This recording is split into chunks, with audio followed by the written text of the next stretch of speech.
Okay, any other logistics from anybody? Do you all have tissues and something to take notes with you? Yeah. Great. No, Karin?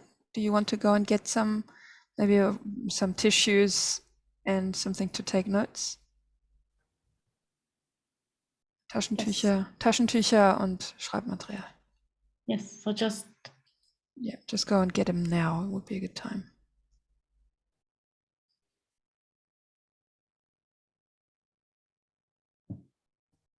Okay, Karin, I invite you to unmute yourself.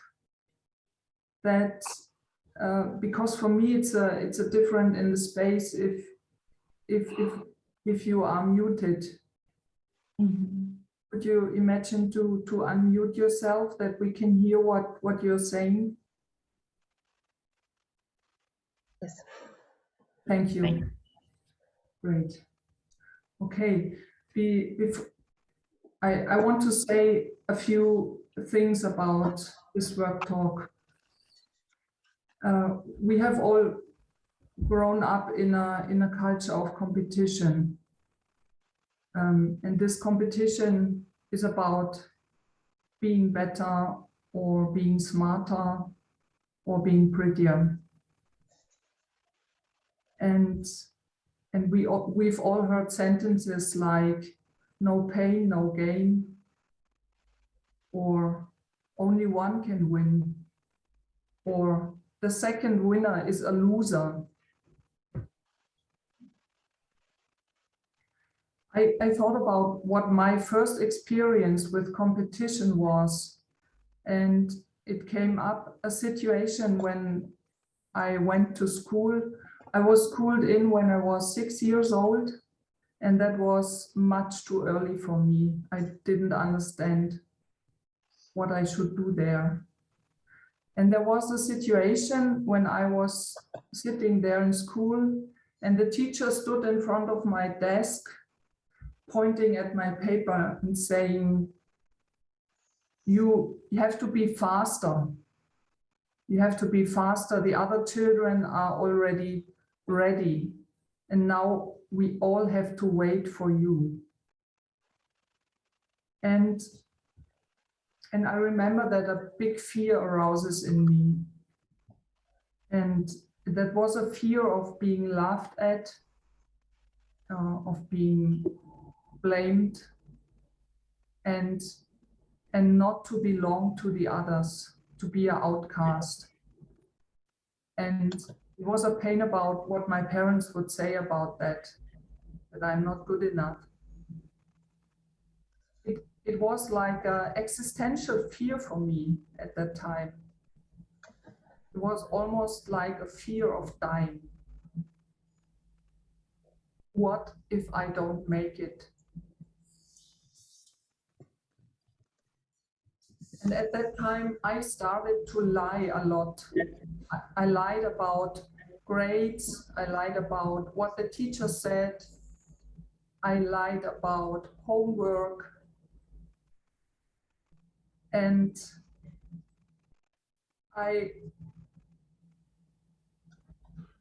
this lying was like a survival strategy for me.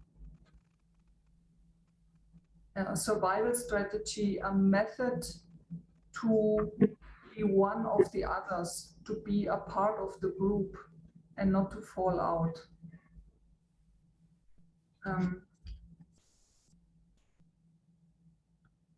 I know other survival strategies that I used in that time. One was, for example, to be the good girl, to be the nice girl, to be the little girl.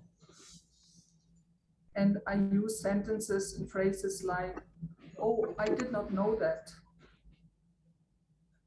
I will never understand that. Or, for me as a woman, it is not possible to do that. Or, that is so great how you do that, I could never do that.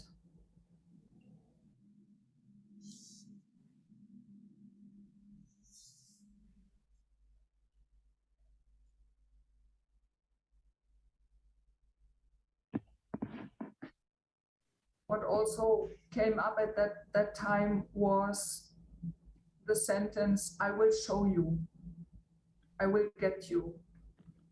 And I jumped for many years into that competition games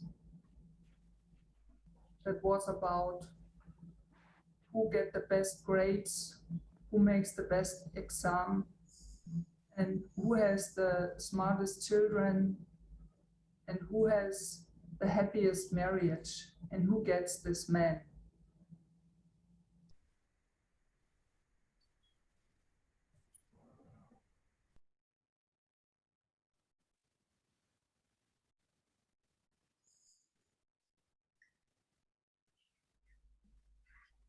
Do you want to share about, do you know such survival strategies like lying or playing nice or playing the little girl? Do you want to share something about that?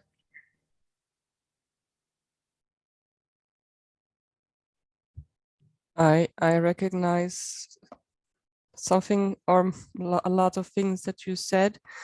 I remember in school, my strategy was to blend in, to be nice and good enough, not to kind of be seen, and not too good. So I would, or just to be in that kind of middle, so that I'm kind of not seen at all, and that's safe. That I'm not really seen. I'm just kind of a part of the group, and not really like an individual. Yeah, thank you for sharing.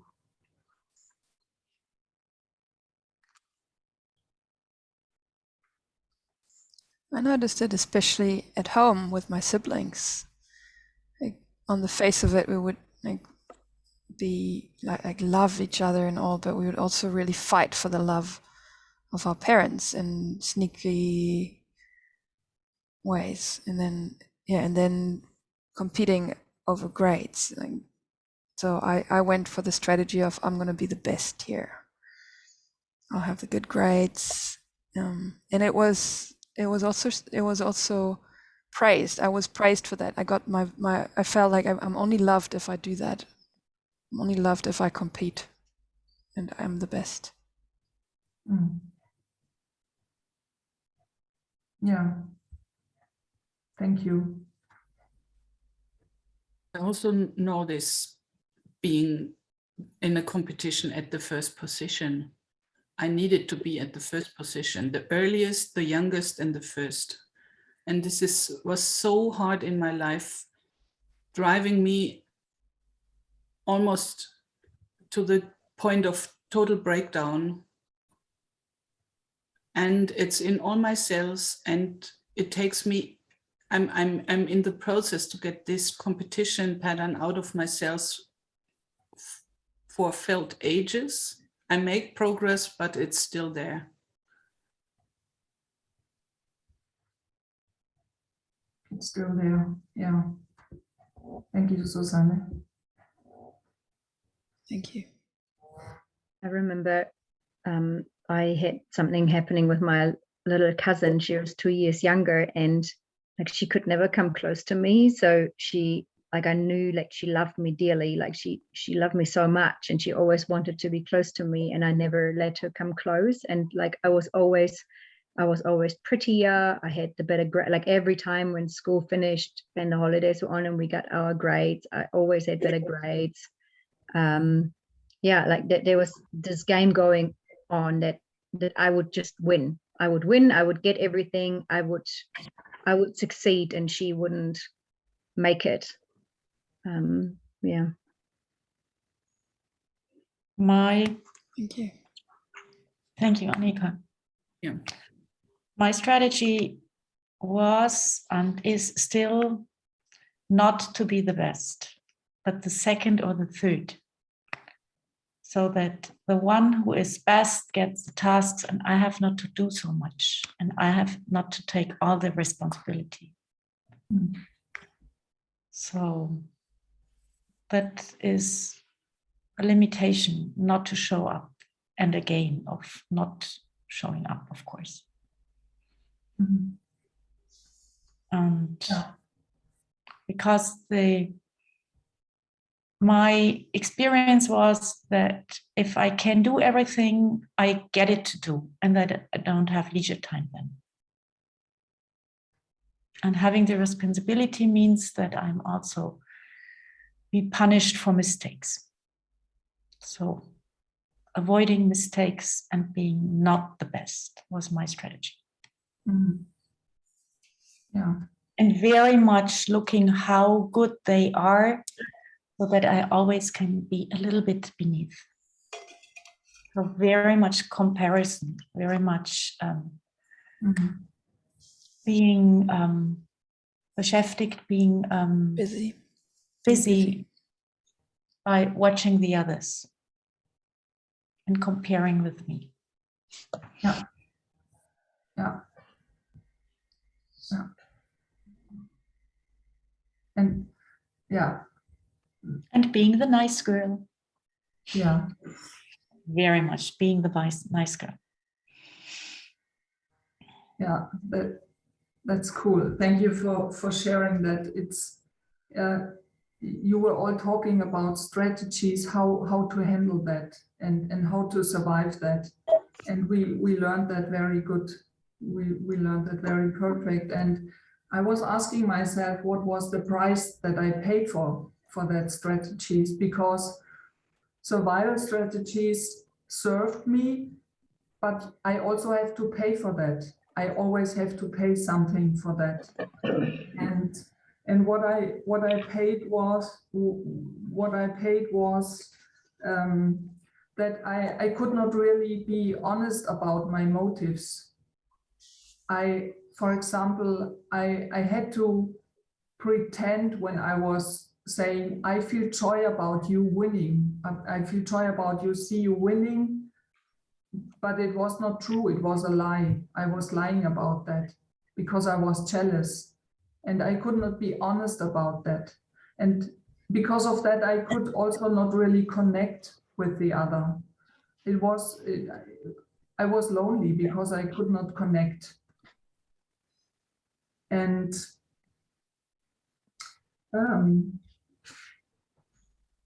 yeah, I could not feel real joy. I could only pretend to feel the joy. In the preparation for this work talk, we were looking about the root of the word competition, in German Konkurrenz. And this is a Latin root, and there are two roots in this word. And the first root is the word competo, and that just means I meet you. And the second root of the word is concurro, and that means I walk together with you. That's all. It's just I meet you and I walk together with you.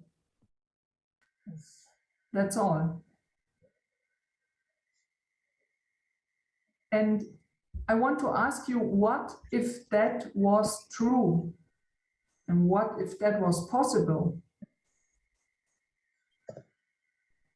What if it is not about who stands on the winner podium? And what if there was no winner podium at all? What if I say to you, I'm happy for your success and I'm jealous? I'm jealous because I see so much strength in you. I see the beauty in you.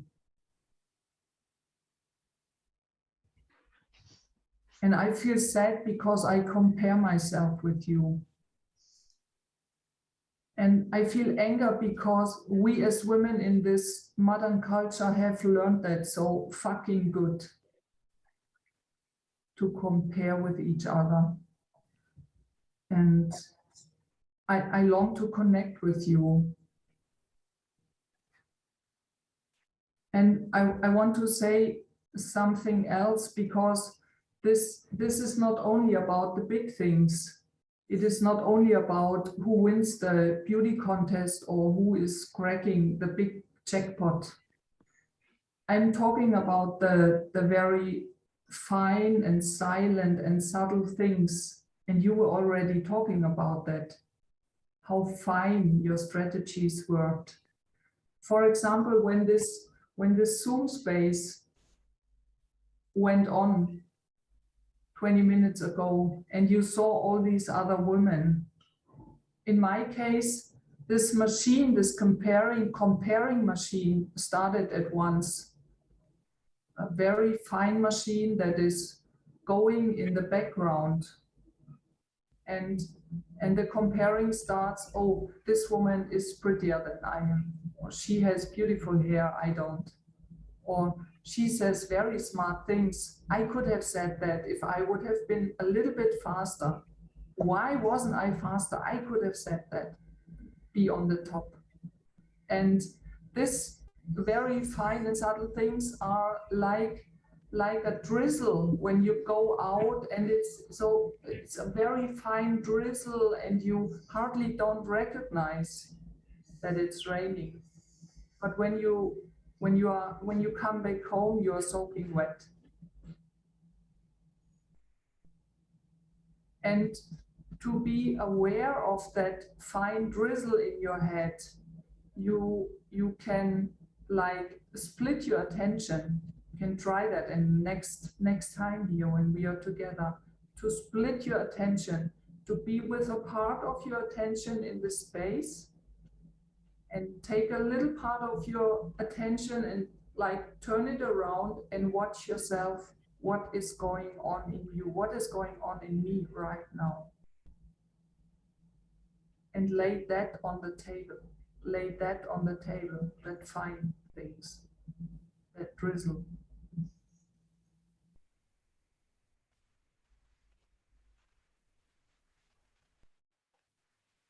I want to start with a check-in. I want you to say your name, where you're living, and to say a sentence about what fear brought you here. What fear brought you here?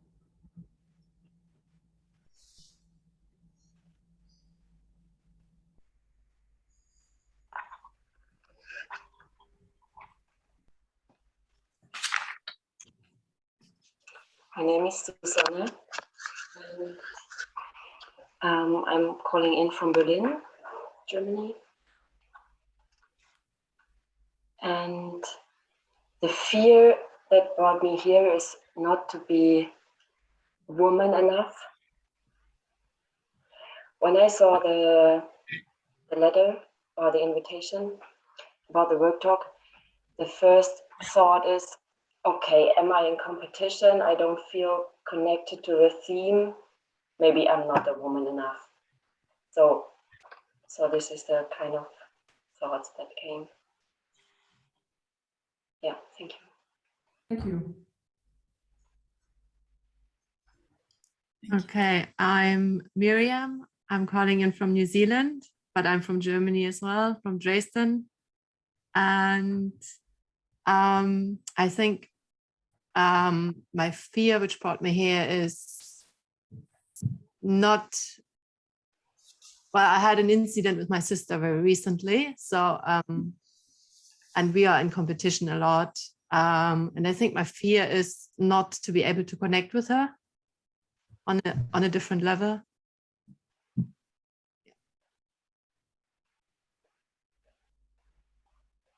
Thank you. Thank you.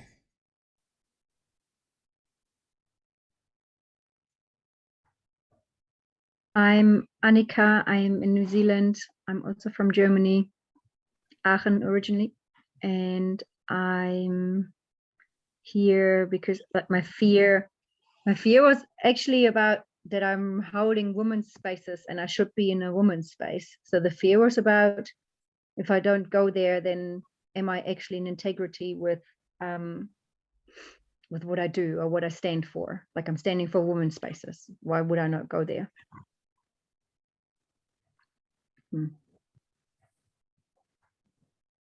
Thank you. Thank you. It was that I'm with Julia, Martina, and Jördis. I'm in a women's team, and my fear was to not support them enough in their going out. So my fear was to be selfish, and so I showed up.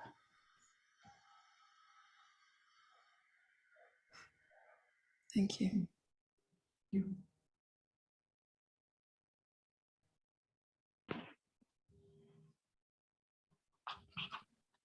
My fear was about losing matrix if I don't do that. I was seeing what other women do, and I was afraid to be outcast, to be one of the last.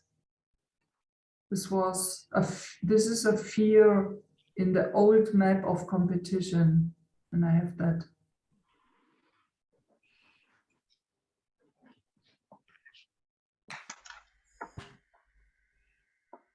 My name is Julia, and I'm from Germany. And I've had a lot of experiences in women's spaces in the last year, outside of PM, before I met PM.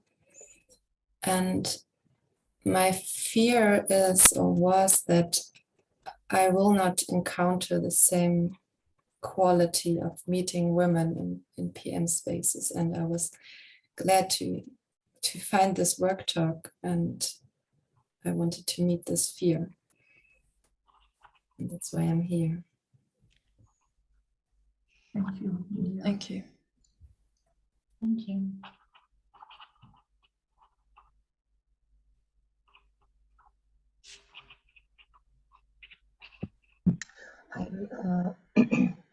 I live near Frankfurt in Germany, and my fear is not to live my womanness, my being of a woman, and a fear is not to feel and to see that I'm in competition with, I hope the word is right, and not to be in concurrence with women. And that I can't notice it when and I want to see and to learn. Yeah, thank you. Thank you. Thank you. I'm Jördis. I'm living in Switzerland. And my fear of being here and of having prepared this Worktalk is not to be able to be together with women. And playing all those old patterns and not knowing how I can break through old patterns, especially with women who,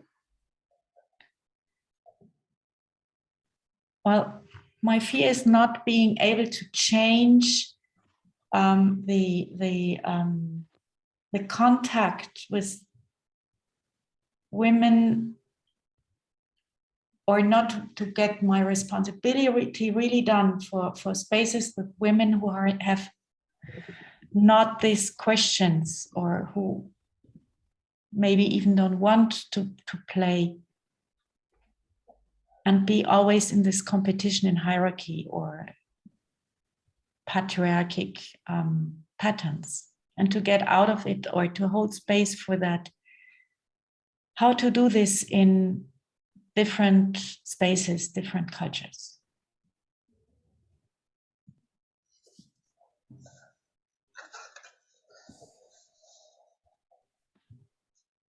Thank you. Thank you. Thank you.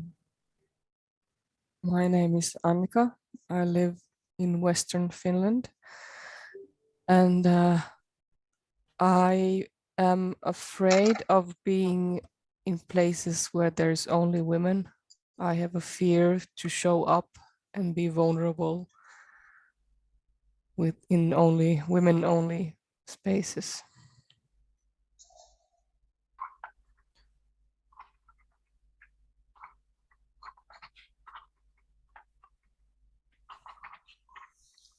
It's this PM context has been easier, but I still noticed in so-called ordinary life that there's this fear to be in places with only women, that I'm careful about how I am and what I say.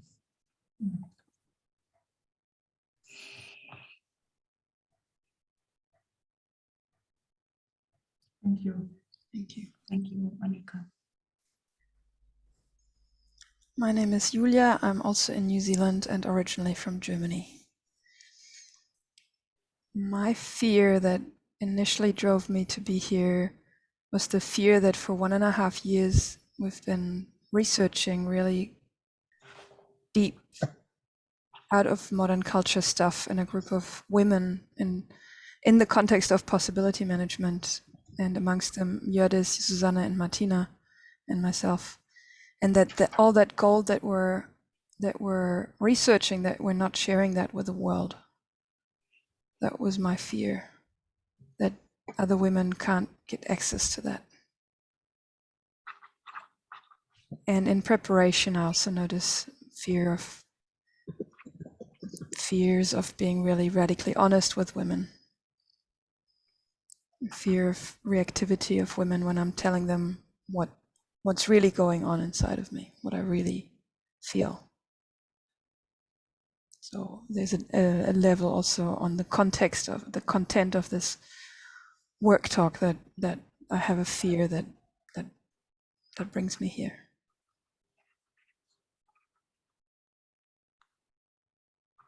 Thank you, Julia. Thank you. I hand over to you, Julia. Okay, thank you. Well, inviting you to check. We're gonna open up a breakout room or breakout rooms for each of you, and I'm wondering, Jördis or Martina, does one of you want to go into the breakout rooms? Jördis? Okay, Yeah. so one of you. Let's Jördis goes into a breakout room.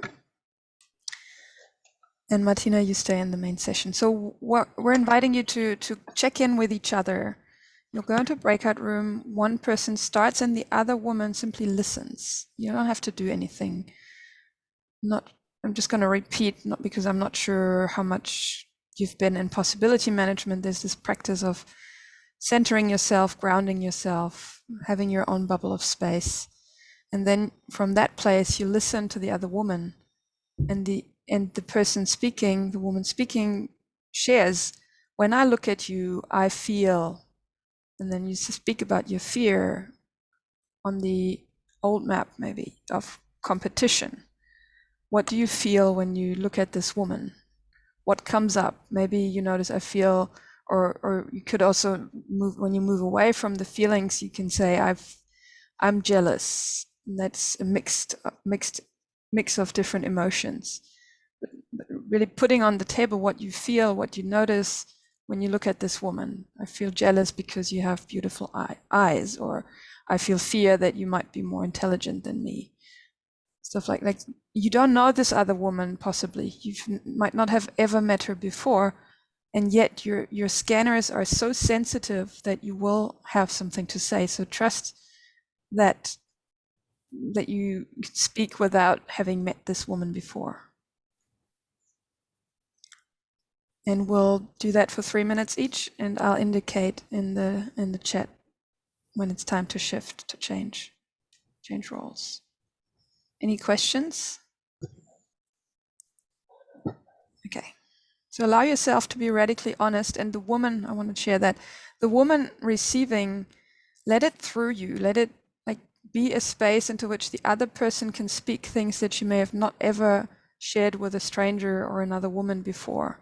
So it's not about you listening, it's about them sharing and discovering those places in herself where maybe an old pattern of competition, comparing, etc. is alive. Okay, I'm opening the breakout rooms. You are opening, or? I'm opening them now, yeah. Okay, you did it already. Okay, thank you. I'm not stepping into room 3, right? Yes, you stay here. Yeah.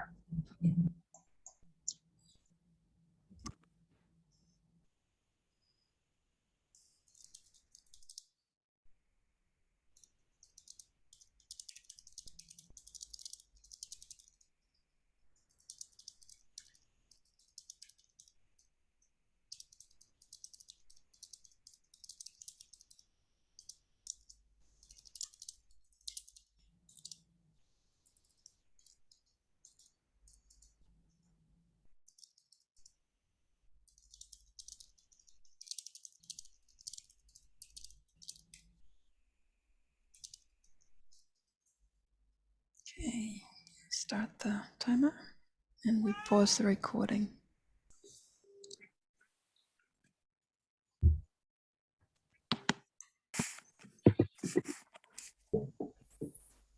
Okay, everybody's back.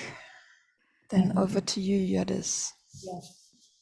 So thank you for your checking in with your feelings.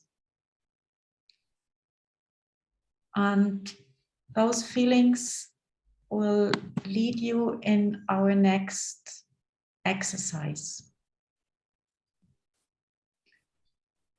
This exercise is coming from Schwertarbeit, working with a sword. Maybe you already did it, or maybe you did not. That doesn't play any role. But I want to say that Can you come closer a bit to your microphone, Yadis? Okay. So, yes, thank you. Better? Yes. Now, it is an exercise with sword. And I want to say it because it makes another energy. The sword is centering us, or we can use the sword to center us. And when we hold it, we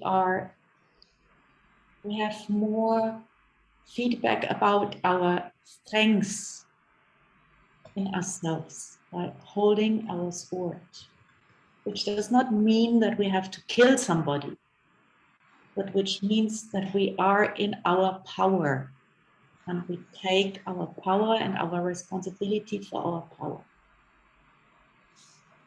And while energetically holding your sword, your exercise will be now again in pairs, to have your sword and to meet the other sword of your partner energetically, because we are in Zoom, we are not in the garden outside. And you speak about, the first partner speaks about, what are you feeling about the other women looking in her eyes? What is it what you are feeling? What are your mechanisms by standing on the other side of her and put it on the table honestly? It is an extraordinary room to get conscious about what your mechanisms are doing, and to put it on the table and to say it clearly. And your partner will only hear. This is the first part of the exercise.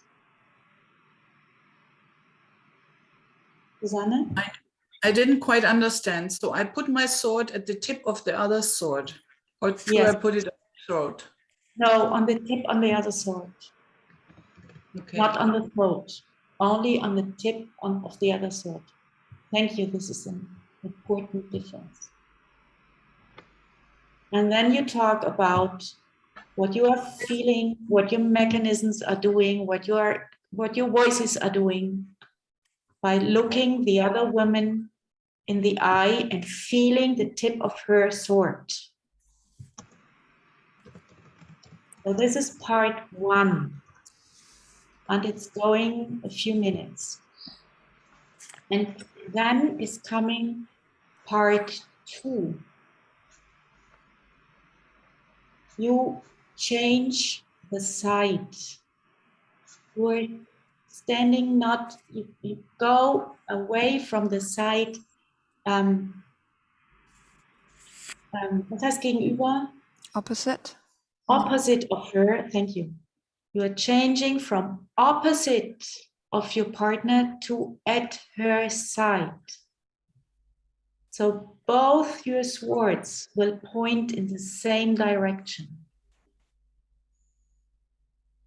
Do you get this? Okay. And standing at the side of your partner or of your sister, you ask, sister, what can I do for you? And the sister or the partner will ask you the question, what are you longing for in relationship to me and or women? What are you longing for? And then you will speak again about your longings. A few minutes. We will time it and we will give you all directions again with these little notes you have seen in the first exercise. And when you are done, you will go back opposite to your partner. So there is a little hint of being at the side to your sister. If you want to, you can turn your chair and talk over the shoulder as if you really would standing at her side. And you can both do that in the same direction.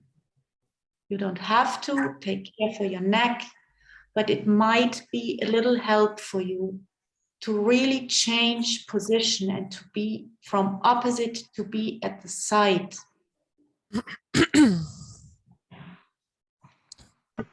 Yes.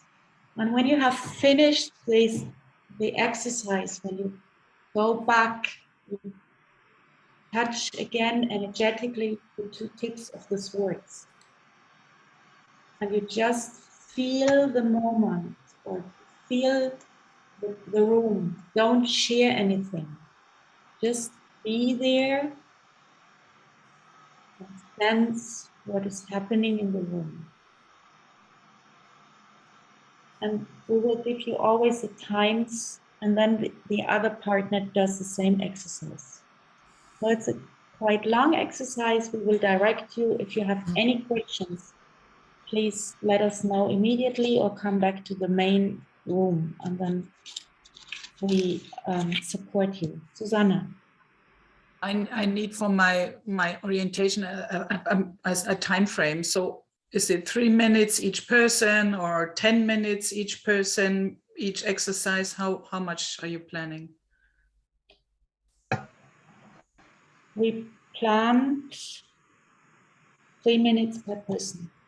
For the whole exercise, it will be about 5 minutes per person. Yeah. 5 or 6 minutes. So it's 3 minutes telling them what you're longing for, and then the other time around. Yeah. So every partner has about 5 minutes, a little bit more. And I still don't really get it. So first part is, can I repeat what I heard? Yes. Yes. First part is sword to sword, and tell your partner what you see in them. Yes, and what what's going on? Yeah, what's going on in you? What's going on in you? I feel jealous about, or I feel angry, or I feel fear because of you, very specific, of the other woman. I want to add something here. I want to add something here. In this first part, only one woman is speaking, only one. Yeah. It's not a ping pong. It's only one woman speaking. And I want to say, please don't start the conversation with, do you want to start? If you just start and yeah. Okay, so is this, Yeah. I have another question, Susanne. Yeah, and the second part I didn't get. I go to the side of the other woman, and then what happens then? The question I didn't get. You ask your sister, what can I do for you? This is what you do as the speaking woman. You ask her. First I talk about what's about my underworld, then I go to her side, and then I talk about being in service. Yes, exactly. And then she will ask you, tell me what you are longing for. So both are asking each other. Yeah, you are the one asking what can I do for you, being in service. And she will ask you to tell her what you are longing for. Okay. So it is a service you are giving to your sister to speak about what you are longing for. Okay, and I still somehow it's mixed in my head. Just go with it. We'll give the Maybe prompts. the other person gets it. Okay. You stand next to your sister. You say, "What can I do for you?" And she says, "In service to me, tell me what you're longing for." So you offering me a service, and I'm saying, "I want to hear from you. Tell me what you are longing for." Okay. Yeah. Thank you. Cool. Exactly. Okay. Martina, will you go in a space? Would you be willing to do that? Yeah. Okay. So then, Jördis, you stay here, so we can do the timing. Okay. Have high-level fun. Yes. Shoot with your questions if there's anything. Oh, Julia, jetzt hast du mich in den Raum 3 geschickt. No, you just stay here. Yes.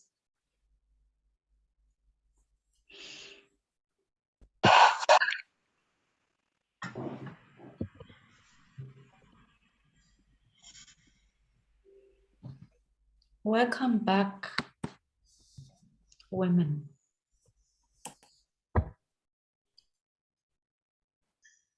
I invite you to share what you felt, what happened,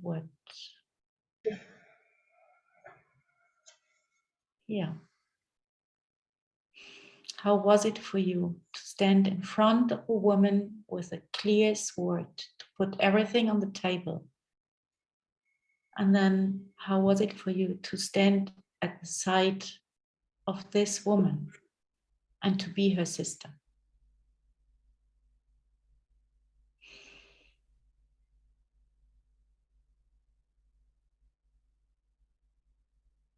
I could literally feel how I got lighter while I was talking.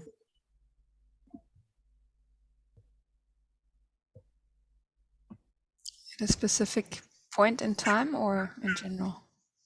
When we were next to each other. Yeah. As if something falls away, or I could just make me feel relaxed suddenly and talk about, to say those things.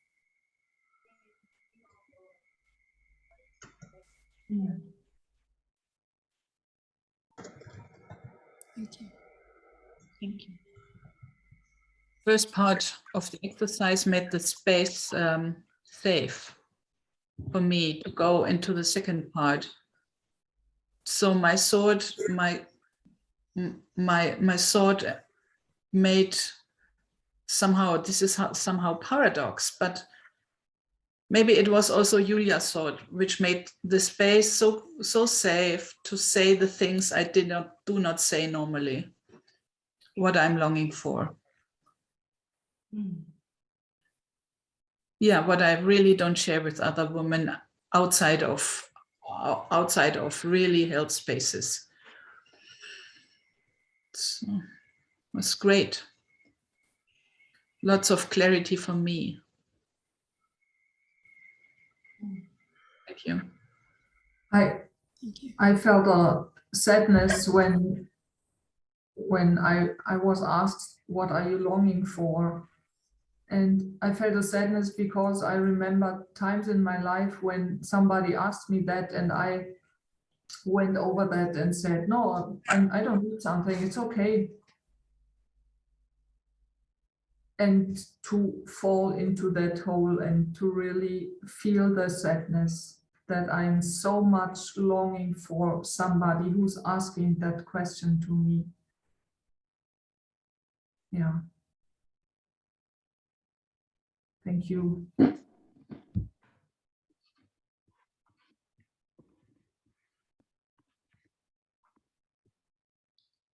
Thank you. For me, it was overwhelming at the moment when I turned around, when I was speaking, and it was like I was wearing a weight on my shoulders, or I don't know where. And the moment I turned around and felt this connection, it was very touching for me. I started to cry and notice my longing for connection and being with one another.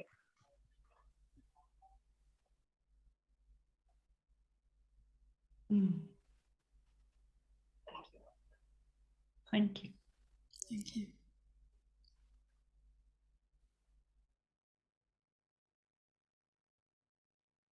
For me, the most intense experience was the first part when I was witnessing and Susanne pointed her sword and was talking about what she feels, because she mirrored, she told me that she doesn't feel my sword, and she invited me to show it to her. And I only realized then that that's what I usually do, to pretend I don't have a sword, to not be dangerous. And then when I pointed it there, to really hear how sharp it is, like how dangerous it really is. And yeah, that was, yeah, it was exactly what I know. And to experience it, and I did it again in this space, to not show my sword, crazy. And then I felt so much joy about her seeing this. And then to be there with my sword with her and really meet her and talk from there. Very grateful for this experience.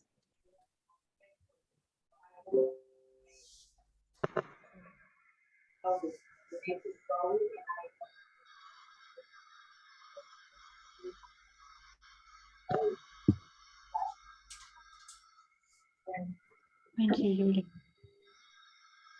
I think it's coming again. It was the sword of Julia coming up, which made the space safe for me. Inviting, it's not safe, inviting for me to go deeper and to go really into this, what I long for. Thank you. I felt in the room a great opening, and there was I felt a deep connection, and it was a trustful being together with these questions for me. Yes, thank you.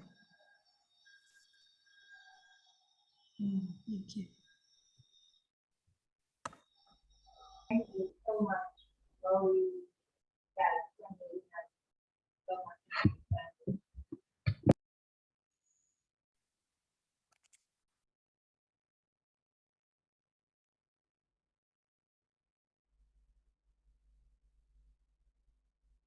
What were you longing for?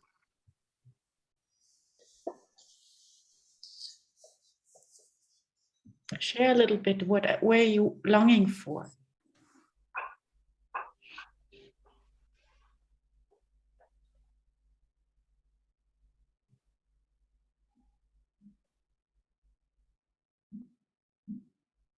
I was longing for spaces where there is no spaces where nobody wants to rescue the others, that we are just equal and sharing and present. There's this fear that when I share something, the other person wants to rescue me or present solutions to problems, and that it's not on the same level, that we're not meeting as we equals, but we're meeting in this hierarchy in a way.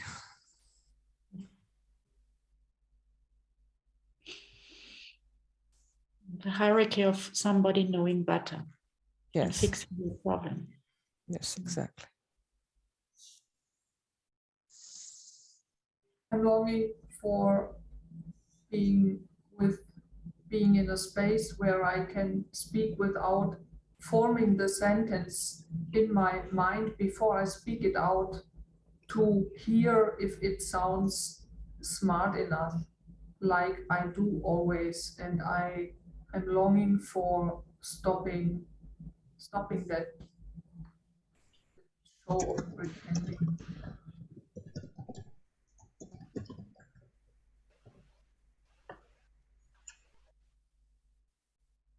Thank you, Martina. Thank you.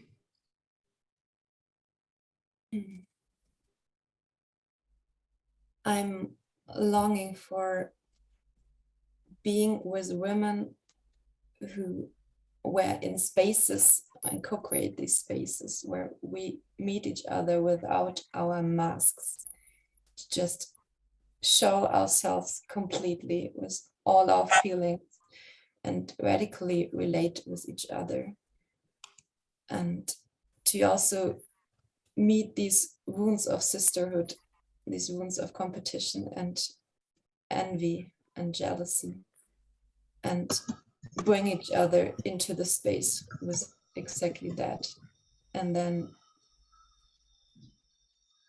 see what is possible if we go over that and we really show ourselves with what is there and co-create a different way of being together.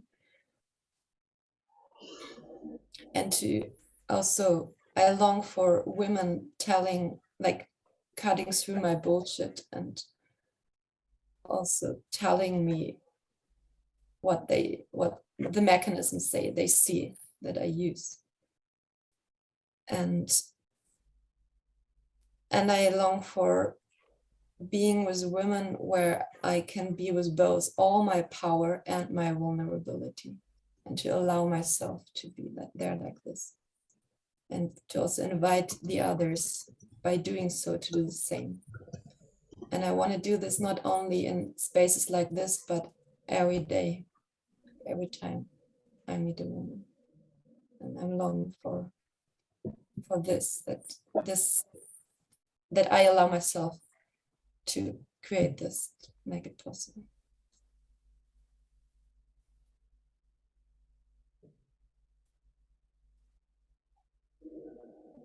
Thank you, Julia. Thank you. I long for not reviewing myself while I'm speaking with someone, or afterwards reflecting how I presented myself, and if I presented myself in a good way. So I long for just speaking the truth, speaking my truth, and not saying something so that it sounds good for the other person, and presenting myself in the best possible way.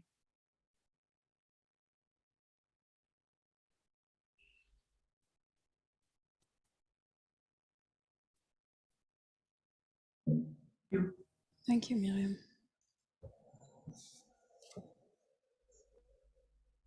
I'm longing for a deep connection in a protected room, protected space.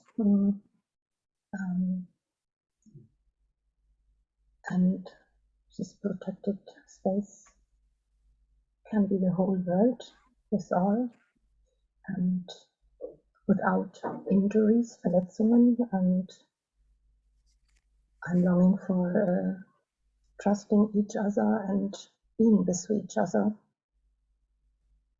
and being for each other in all feelings, free and open and showed without any masks.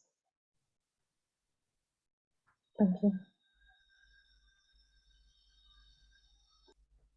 Thank you. I'm longing for a space where I feel myself relaxed when I'm in connection with another woman. And that my body is relaxed and not in fear.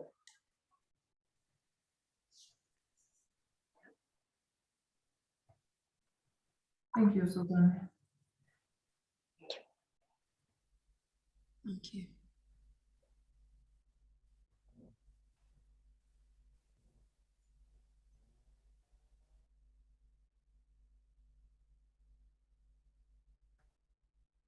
Yeah, thank you.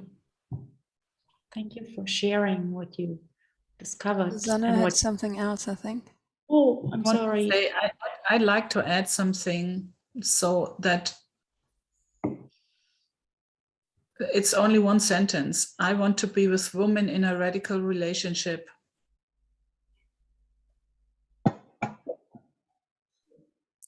Susanna, I have a provocative question to you. Who can stop you from that?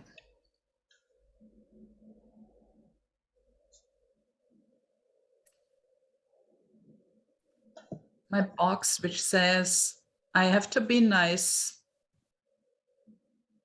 I have to make the space safe for the other woman to relax.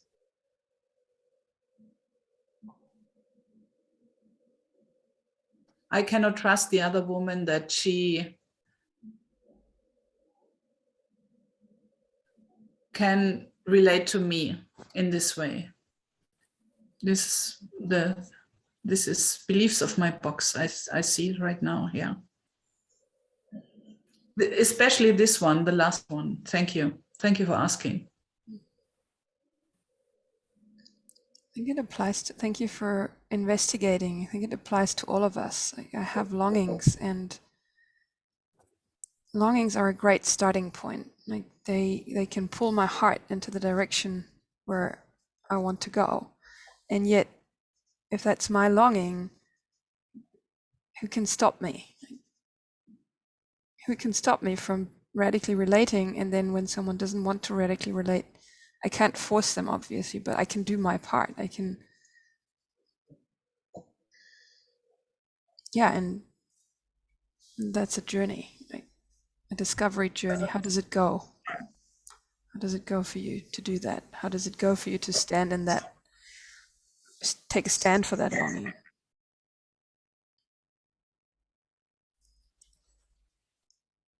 Yeah, feels like this is a good bridge to the next. Yes. And yeah. And I just want to give a little kind of bye-bye room to Annika. I think everybody read her chat, or was it only to us? She left our room. Yes, she wanted to check in with herself, what's alive. Yeah.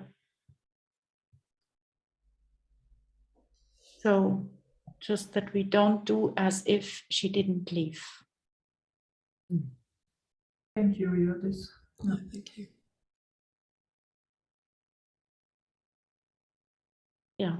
So we come in our circle, we come a little bit closer to each other to fill in her room, right? To fill in the looker there. The space that she's left. Yeah, thank you. And now go for your bridge, Julia. And the bridge was about, like, it's this, I mean, there's so many things are possible, and when we're identified with our box, when you're identified with your box, what Susanna just mentioned, you know, that these belief systems are there, that it's hard to be in contact with women, or that you have to compete, then the majority of possibilities are not visible to us. And the great thing is that we are here together as a team. We sit in a circle. Judith just mentioned that, and you've just had a woman stand next to you and share her longing with you, and you had the chance to share your longing with her. And what if something else was possible still? What if we as women can support each other in speaking about, giving each other hints, possibilities about that which is outside our own awareness? And that will be the next exercise. Martina, jump in whenever you see the space to go for it. Yeah. Yeah, maybe this is a good time. Yeah, we will send you into breakout rooms again with some other women. We are 9. I propose that we all go, Julia. Yes. And make 9 is. Yeah, 3 rooms of 3. 3 rooms, yeah, 3 rooms of 3 each. And one of the 3 women is person A. And person A starts to inform or describe about a situation in her real life, about where she is, for example, competing with others. That can be in the job, a hierarchical situation in the job, or in your family with your siblings, for example. Can also be a situation with a friend, or even with a neighbor, doesn't matter. And you describe that very short and ask for possibilities, and consider that 99% of the possibilities are invisible for everybody. And you say, this is like a formula, you say the sentence, please give me possibilities how I can, ... how I can do that, how I can, I don't know. And then you just listen. You have something to write, you have your book, you have your pencil, and you just listen to the possibilities that the other woman gives you. And the other woman then start to shoot out the possibilities. This possibility must not be reasonable or linear. It can also be unreasonable. It is like throwing all of the gold on the table, throwing it all on the table, not thinking about, is this smart, is this clever, can she do that? Doesn't matter. Don't give a shit on that. It's just throwing it on the table. And woman A just writes it up. And after 5 minutes, we give you a hint. And after 5 minutes, person A chooses 3 of those possibilities and commits to do that. I'm committing to do that. I'm committing to do that. And I'm committing to do that. Any questions?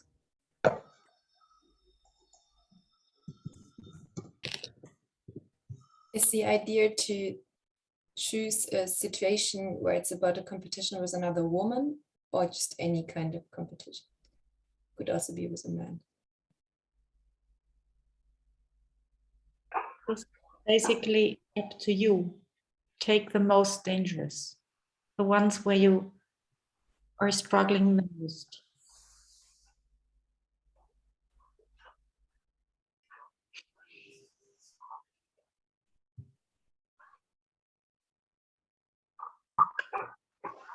Is this question answered, Julia? Yes. Okay. Any other questions? Okay, then let's go. Good luck. Martina, the times, will you write them in the chat or? Yes, I will write after 5 minutes.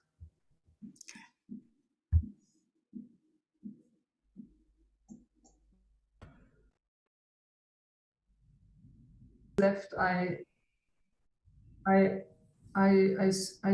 want to ask you what you want to share in short words because of the time.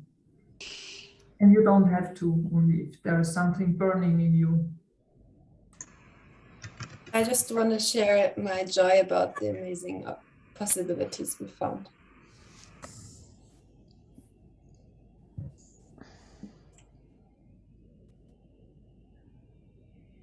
Find it really valuable also to hear the possibilities that others got. I got a lot out of that as well.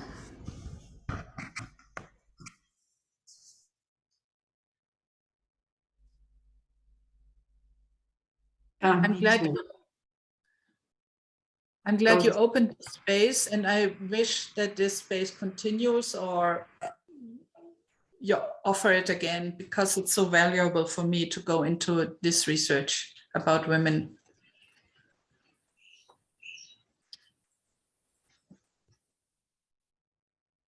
Thank you. As you mentioned that, I'm going to post links to Martina's in my newsletter and some other more possibilities. I'm going to post that here in the chat, and you can copy that. Yeah.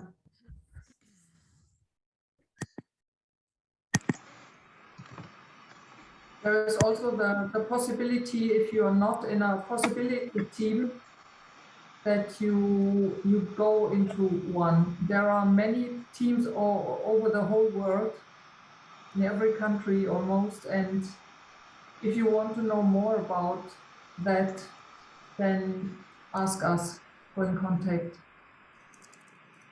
For example, I have one, it's every Wednesday, Karin and Susanne are in, and it's a space for women.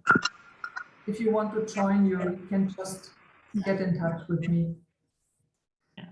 And I offer also an online team, and which is the only one suitable for you. Every Wednesday. No, every second Wednesday online. But it's mixed. And we have a mixed team in Australia, in New Zealand as well, on Thursday evenings, which is Thursday mornings German time.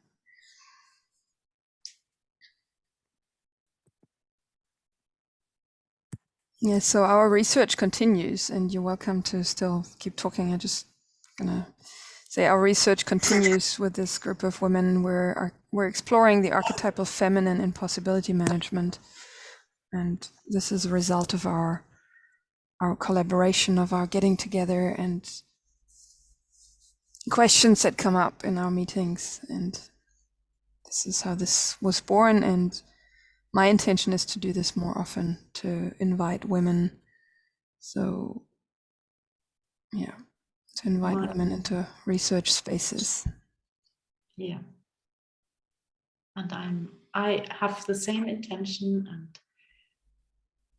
and I want to honor us for what we now did, because others maybe have been shopping, I just said it already, for the Saturday morning, and look to what we did this Saturday morning, and for the New Zealanders, the Saturday night. But I really want to honor that. I have so much joy that we just created.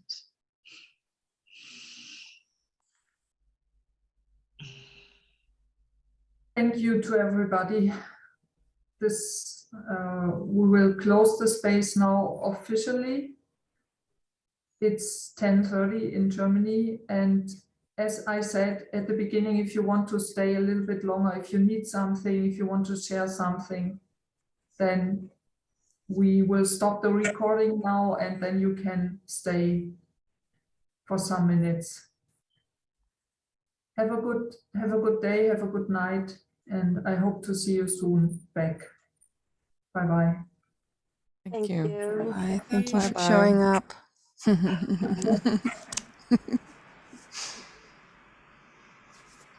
Stop the recording.